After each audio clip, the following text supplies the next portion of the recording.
ఈరోజు జానకంపేట గ్రామంలో ప్రాథమిక వ్యవసాయ సహకార సంఘం లిమిటెడ్ యొక్క మహాజన సభ జనరల్ బాడీ జరిగింది. ఈ మహాజన సభలో గత 6 నెలల నుంచి జరిగినటువంటి లాభ నష్టాల ఖాతాని కానీ, వ్యాపార ఖాతాని కానీ, జమా ఖర్చుల పట్టికని కానీ కార్యదర్శి గారు చదివించడం జరిగింది. సభ్యులందరూ కూడా ఆలోచించి తగిన సలహాలు సూచనలు ఇచ్చి దాన్ని ఏకగ్రీవంగా ఆమోదించడం జరిగింది. అదేవిధంగా సొసైటీలో రైతులు తీసుకున్నటువంటి స్వల్పకాలిక దీర్ఘకాలిక రుణాలను 1 సంవత్సరం లోపు ఎవరికి కూడా ఎదురు చూడకుండా, ప్రభుత్వం నుంచి కూడా ఏదో వస్తుందని ఆశపడకుండా వారు తీసుకున్నటువంటి రుణాల మీద ఖచ్చితంగా వడ్డీని సకాలంలో చెల్లించినట్టయితే 7% మాత్రమే రైతులకు లాభం అవుతుంది, లేకపోతే 11% అవుతుంది.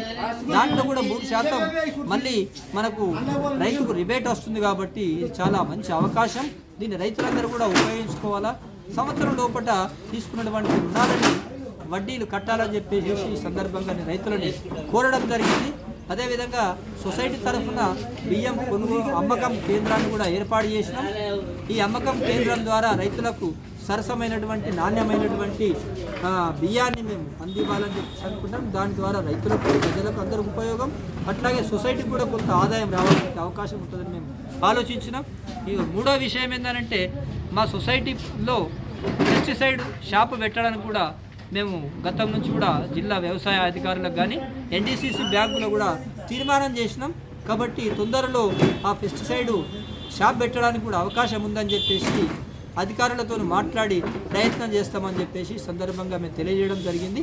అట్లాగే ఈ రోజు జరిగినటువంటి జనరల్ బాడీ సమావేశానికి హాజరైనటువంటి ఎమ్మెల్సీ గౌరవ మంద సంజీవ్ గారు, మాజీ సర్పంచ్ విజయ్ గారు, అట్లాగే మాజీ చైర్మన్, సొసైటీ చైర్మన్లు అందరూ, గౌరవ మాజీ డైరెక్టర్సు, మా పాలక వర్గం, గౌరవ సభ్యులు, రైతులందరూ కూడా పాల్గొని విజయవంతం చేసినటువంటి అందరూ కూడా మా సొసైటీ పాలక వర్గం తరఫున, సొసైటీ చైర్మన్గా నా తరఫున మరొక్కసారి ప్రత్యేకంగా ధన్యవాదాలు తెలియజేస్తున్నాను.